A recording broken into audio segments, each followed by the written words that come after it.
नमस्कार साथियों, बहुजन वाणी चैनल में एक बार फिर से मैं आप सभी का स्वागत करता हूं। और जैसा कि आप थंबनेल देखकर समझ ही रहे हैं कि दलाल गोदी मीडिया है राजीव त्यागी की मौत का जिम्मेदार। जी हाँ, जिस तरीके से दलाल मीडिया ने इस तरीके से ड्रामा किया, जिस तरीके से संबित पात्रा बार बार एक तरीके से गाली दे रहे थे, जयचंद जयचंद कहकर उकसा रहे थे, तो इस तरीके से उन्हें हार्ट अटैक आया और उनकी जो है तत्काल वहाँ पर मृत्यु हो जाती है। तो इसका सारा दोष क्या गोदी मीडिया को नहीं दिया जाना चाहिए? निश्चित रूप से दिया जाना चाहिए। लेकिन कोई भी अंधभक्त यहाँ पर, अंधभक्त तो खैर ताली पीट रहे होंगे, लेकिन कोई भी यहाँ पर इन पत्रकारों के खिलाफ ना तो कोई केस होगा और ना ही भाजपा के प्रवक्ताओं के खिलाफ कोई केस होगा, क्योंकि ये लोग तो एक तरीके से इसे देखिए, ये एक तरीके से हत्या है। आप माने ना माने, जिस तरीके का माहौल न्यूज़ रूम में बनाया जाता है, जिस तरीके का फर्जी राष्ट्रवाद यहाँ पर, और देखिए किस तरीके की भाषा यहाँ पर संबित पात्रा किया। आप इस तरीके से देख सकते हैं इस वीडियो में किस तरीके से। अरे टीका लगाने से कोई सच्चा हिंदू नहीं बन जाता है। टीका तो आप देख लगाना है सकते ना, हैं, दिल में लगा टीका, दिल में लगा टीका और कहे। ये देखिए तू तड़ाक से यहाँ पर बोल रहे हैं संबित पात्रा। एक तरीके से ये हत्या के जिम्मेदार हैं। उसे नाम नहीं निकल रहा है। आज मैं आप लोगों के दिमाग का पेच टाइट करूंगा। अगर विनय तिवारी को क्वारंटाइन किया तो 3 दिन में छोड़ क्यों दिया भैया, बताइए मुझे। पूछता है भारत। एक टैलेंटेड लड़के को इन्वेस्टिगेशन किए किसी भी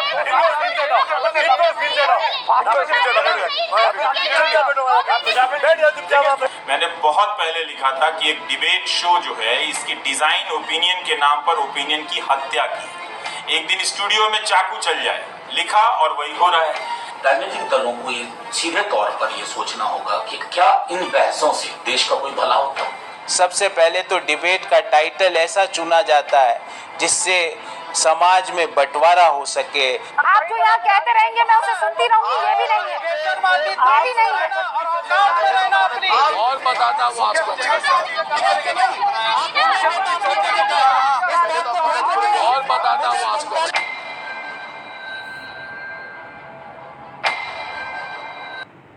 तो इस तरीके से आप देख सकते हैं किस तरीके से जहरीला माहौल तैयार किया जाता है डिबेट शो में।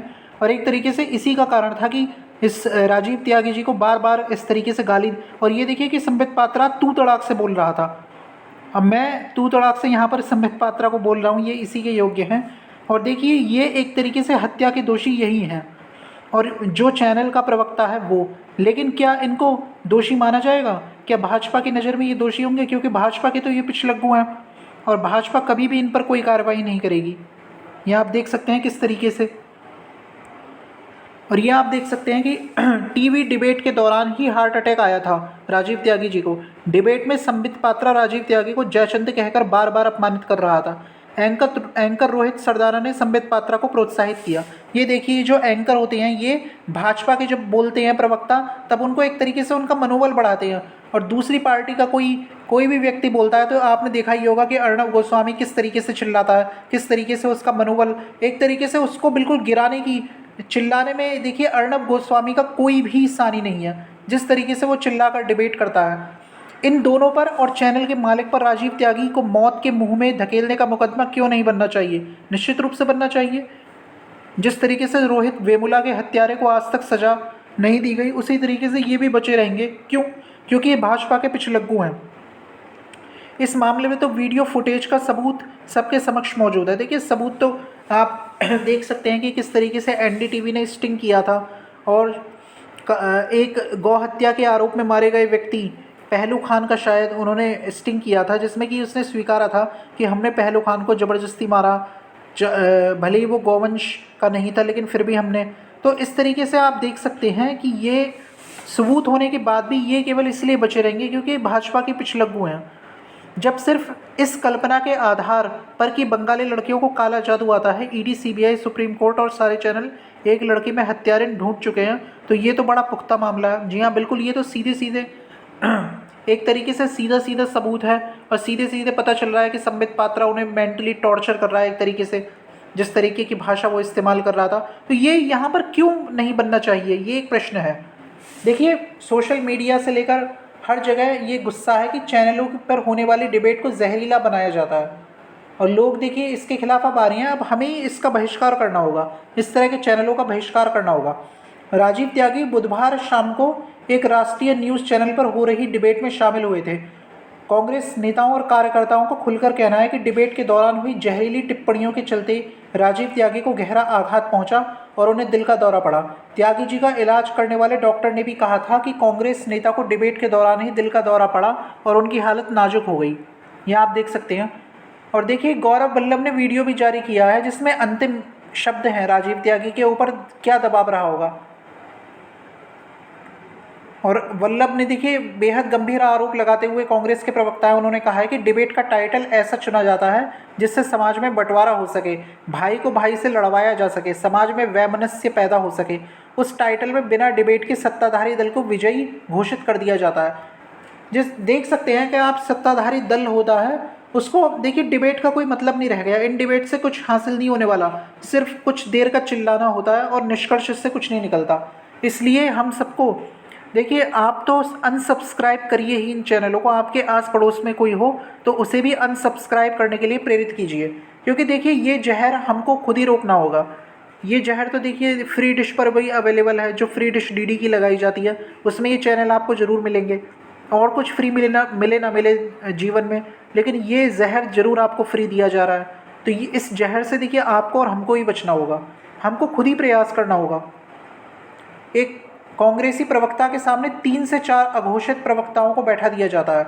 यहाँ पर विपक्ष का एक नेता और देखिए किस तरीके से जो सत्ताधारी पक्ष है उसके 3-4 नेता आ जाते हैं। और डिबेट में कांग्रेस प्रवक्ता से सवाल पूछे जाते हैं जो 6 साल से सत्ता में हैं, उनसे कोई सवाल नहीं किया जाता। सत्ताधारी दल के लोग ओछी बातें करते हैं, उनको कोई नहीं रोकता और विपक्ष जो होता है उसे जवाब देने का पूरा समय ही नहीं दिया जाता। तो इस तरीके से विपक्ष को भी ऐसे चैनलों पर अब ऐसे राजीव त्यागी जी की हत्या, जिस तरीके से मैं हत्या कहूँगा, इसे अप्रत्यक्ष हत्या कहूँगा, इसके बाद सभी विपक्षियों को इन चैनलों का बहिष्कार कर देना चाहिए। अब समय आ गया है। देखिए आप ये जानते हुए भी कि ये गोदी मीडिया के चैनल हैं और किस तरीके का इनका रवैया रहता है, अगर आप बहिष्कार नहीं करेंगे तो कौन करेगा, ये आप समझिए। आपको बहिष्कार करना ही होगा। विपक्ष के नेताओं से मैं कहना चाहूँगा कि आपको बहिष्कार करना ही होगा। तो इस तरीके से आप देख सकते हैं कांग्रेस। और देखिए उनकी पत्नी का भी वीडियो वायरल हुआ है। अब पत्नी का वीडियो देखिए, इस तरीके से पत्नी, आखिरी शब्द ये उनकी पत्नी के आखिरी शब्द बता रहे हैं त्यागी जी के क्या थे। उन्हीं लोगों की बात टीवी चल रहा था सामने, उन्हीं लोगों की बात हर्ट की ना, तो कोई और भी प्रॉब्लम हो सकती थी। क्या सेंटेंस था, इन लोगों ने मुझे मार दिया, वो मैं इतना थोड़ी था कि मैं उसे रिकॉर्ड कर दूँ, ये हो जाएगा। हम तो ब्रीथिंग करने में लगे हुए थे, लेकिन यही था कि इन लोगों ने मुझे मार दिया। अब यहाँ पे देखिए इस वीडियो में ऑडियो थोड़ा सा कम है। मैं बताना चाहूँगा कि क्या कहा है कि इनकी पत्नी का वीडियो वायरल हुआ है जिसमें पत्नी कहती है कि या तो ये नहीं कहा होता इन्होंने कि इन लोगों ने मार दिया मुझे, टीवी चल रहा था सामने, उन्हीं लोगों की बात हर्ट की, नहीं तो कोई और भी प्रॉब्लम हो सकती थी। लास्ट वाक्य था इन लोगों ने मुझे मार दिया। तब ये लोग ब्रीदिंग करने में लगे हुए थे उस समय। देखिए लास्ट इनका ये शब्द था त्यागी जी का कि इन लोगों ने मुझे मार दिया। और देखिए सच्चाई यही है, जिस तरीके का रवैया रहा स्टूडियो में। और आप देख सकते हैं कि कांग्रेस के प्रवक्ता जयवीर शेरगिल ने सूचना और प्रसारण मंत्री प्रकाश जावड़ेकर को पत्र भेजकर कहा है कि टीवी चैनलों पर होने वाली बहस में सभ्यता को बहाल किया जाए। उन्होंने कहा है कि देखिए सभ्यता की बिल्कुल इन्होंने तार कर दिया सभ्यता को। जिस तरीके से संबित पात्रा कह रहा था कि कह तिलक लगा, जो हिंदू होना है तो तिलक लगा, इस तरह की बातें, दिल में तिलक लगा, तो इस तरीके की बातें देखिए उकसाने वाली और दूसरे को बिल्कुल तू तड़ाक से बोलना, अपमानित करना, ये अब चैनलों की नीति रह गई है। और जिस तरीके से चैनल में आपने देखा ही होगा कि चैनल में आलोक भदौरिया एक सपा के प्रवक्ता थे, उनके साथ मारपीट भी हुई थी, भाजपा के एक प्रवक्ता ने की थी। तो अब कोई देखिए मर्यादा नहीं रह गई है। एक मौलाना जी को चांटा जड़ दिया था एक महिला ने। तो इस तरह की घटनाएं, और ये घटनाएं देखिए किन चैनलों पर हुई हैं, ये घटनाएं उन्हीं चैनलों पर हुई हैं जो गोदी मीडिया के दलाल चैनल हैं। ये एक तरीके से तमाशा बनाने का काम करते हैं। और कांग्रेस सांसद शशि थरूर ने भी इसका समर्थन किया है और उन्होंने भी कहा है कि इस मामले में गंभीरता से विचार करने की ज़रूरत है। और कांग्रेस की ही एक प्रवक्ता, राष्ट्रीय प्रवक्ता रागिनी नायक ने कहा है कि बौद्धिक बात को बहस में और बहस को बदतमीजी में ढाला जा रहा है। राग, द्वेष, गाली गलौच, हिंसा को टीआरपी के लिए पाला जा रहा है। तो इस तरीके से देखिए, इससे पूरी तरीके से चरितार्थ होती है कि गाली गलौच और जितना ज़्यादा तमाशा होगा उतनी ज़्यादा टीआरपी इनको मिलेगी। लेकिन हम लोगों को ये सोचना होगा कि हमें इनका बहिष्कार कैसे करना है। अब टीआरपी को देखिए लात मारनी ही होगी हम लोगों को। जब ऐसे जिस देश में इतनी विपत्ति आई हुई हो, कोरोना के मामले रोज 60,000 से ज़्यादा बढ़ रहे हो, ऐसे में ऐसे गैर जिम्मेदाराना बातें, हिंदू होना या इस तरह की डिबेट करना, तो इन चैनलों का देखिए ये मुद्दों पर टिक ही नहीं सकते, ये लोगों के मुद्दों पर कभी टिक ही नहीं सकते। देखिए कोरोना के मामले अब काफ़ी बढ़ चुके हैं। एक दिन में 67,000 मामले कल आए और आज 64,000 मामले आए। आप देख सकते हैं कि भारत में कोरोना वायरस संक्रमण के कुल मामलों की संख्या बढ़कर 24,61,190 हो गई है और पिछले 24 घंटे में 1,007 और लोगों की मौत होने से मृतक संख्या बढ़कर 48,040 हो चुकी है। और ये आप देख सकते हैं भारत की स्थिति कितनी ख़राब है।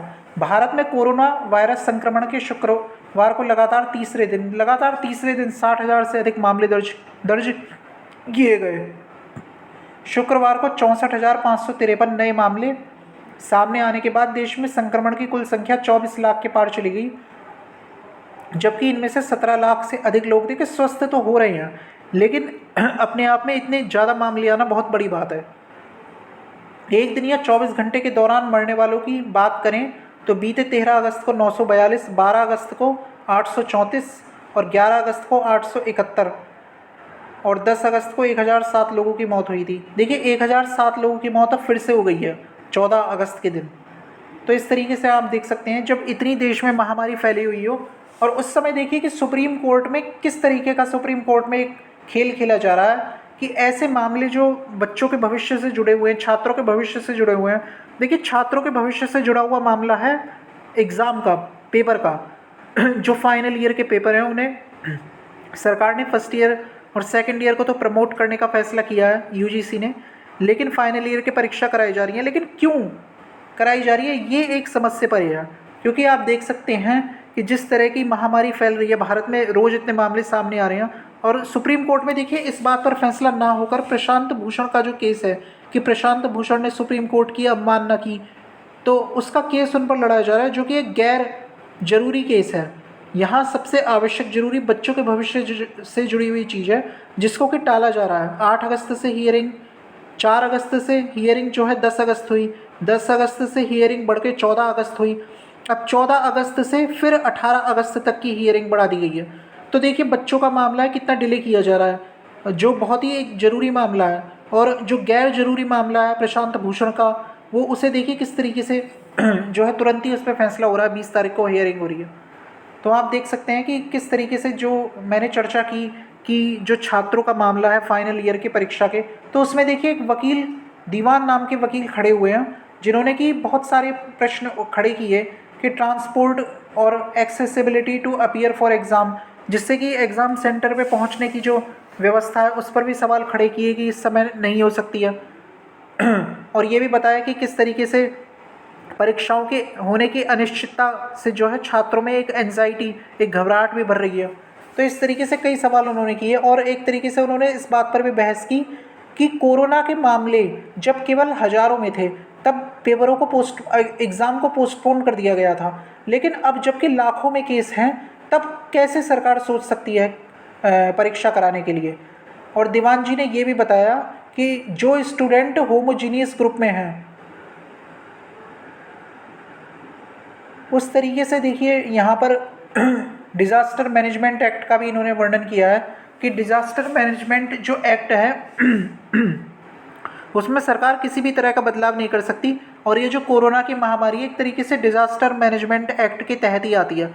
फिर भी सरकार किस तरीके से यूजीसी किस तरीके से सोच सकता है कि एग्ज़ाम कराए जाए। तो यहाँ बहुत सारे पॉइंट हैं जिस पर कि दीवान ने चर्चा की हुई है, जैसे कि यहाँ पर और भी हम देख सकते हैं कि अनलॉक 3 के दौरान जो है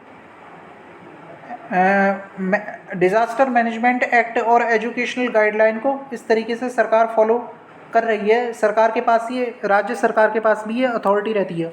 तो जिस तरीके से महाराष्ट्र का केस जो है, महाराष्ट्र में ये कहा जा रहा है कि हम महाराष्ट्र के बारे में सरकार यूजीसी कह रही है कि महाराष्ट्र ने जो फैसला लिया है फाइनल ईयर एग्ज़ाम कराने का, उसे हम कैंसिल करा के रहेंगे। लेकिन राज्य को डिजास्टर मैनेजमेंट एक्ट के तहत जो है एक राज्य को एक सुविधा रहती है कि वो अपनी मर्जी से पॉलिसी का निर्धारण कर सकता है और उसमें केंद्र का भी दखल नहीं होता। लेकिन यहाँ जो है यूजीसी की तरफ से दखल दिया जा रहा है यहाँ पर डिजास्टर मैनेजमेंट जो एक्ट है उसके तहत। तो आप देख सकते हैं किस तरीके की यहाँ पर सोच यहाँ पर यूजीसी की हो रही है कि वो किसी भी तरीके से एग्ज़ाम कराना चाहता है, लेकिन जबकि ऐसे हालात में, जबकि कोरोना के मामले इतने ज़्यादा बढ़ रहे हैं देश में। और आप देख सकते हैं कि योगी जी की पुलिस यहाँ पर उत्तर प्रदेश के एक तरीके से देखिए जंगल राज एक बार फिर से सामने आया है कि जैसा कि इस वीडियो में ये लड़की बता रही है। सर मेरा नाम खुशबू है। इंस्पेक्टर साहब हैं जो, वो मुझे बुलाते हैं थाने में 12-1 बजे रात में छोड़ते हैं और हमसे बोलते हैं कि डांस करने के लिए, हमसे यही बोलते हैं कि डांस करो मेरे सामने। हम उनके सामने डांस नहीं कर सकते सर, रात भर बैठाले रखते, मेरी कोई सुनवाई नहीं करते। वहाँ पे डेली रो रो के सबसे बताते हैं सर मेरी सुनी जाए, लेकिन कोई नहीं सुनता। इसीलिए हाथ जोड़ के निवेदन कर रहे हैं हमारी सुनी जाए। इंस्पेक्टर साहब मेरे से रात में बोलते हैं डांस करने के लिए, कहते मेरे सामने डांस करके दिखा तब मानेंगे। मेरे भाइयों को भी 2 छोटे उनको भी मारा। तो इस तरीके से आप देख सकते हैं योगी जी, ये कौन सी पुलिस फोर्स आपने तैयार कर रखी है जो बच्चियों को आधी आधी रात थाने में रोक के रखती है और कहती है कि डांस करो। गुंडों द्वारा छेड़खानी से परेशान एक बेटी जब कानपुर में गोविंद नगर थाने के इंस्पेक्टर साहब के पास न्याय मांगने आई तो इन्होंने फरमाइश कर दी कि डांस करके दिखाओ। निर्लज्जता की हद है, चाहे कितने भी बिकरू कांड हो जाएं। तो इस तरीके से आप देख सकते हैं कि थाने में जो है लड़कियों से डांस कराया जा रहा है। तो ये उत्तर प्रदेश के राम राज्य का एक नज़ारा है और आप देख सकते हैं। तो ये जो है इस तरीके से देखिए गोदी मीडिया किस तरीके से कार्य कर रही है। गोदी मीडिया अब लोगों की हत्या के लिए भी अब लोगों को इस कदर उकसा रही है कि लोगों की हत्या हो जा रही है। तो यहाँ एक सोचने वाली बात होगी कि हमें और आपको इन चैनलों का बहिष्कार करना होगा, तभी हम और इन चैनलों का बहिष्कार करना होगा। साथ ही विपक्ष के नेताओं को भी इन चैनलों का बहिष्कार करना चाहिए। जैसा कि आप देख सकते हैं। तो अगर आपको ये जानकारी पसंद आई तो आप वीडियो को आगे बढ़ा सकते हैं, शेयर कर सकते हैं, लाइक कर सकते हैं, सब्सक्राइब कर सकते हैं। तो आगे आपसे इसी तरह रूबरू होते रहेंगे। धन्यवाद।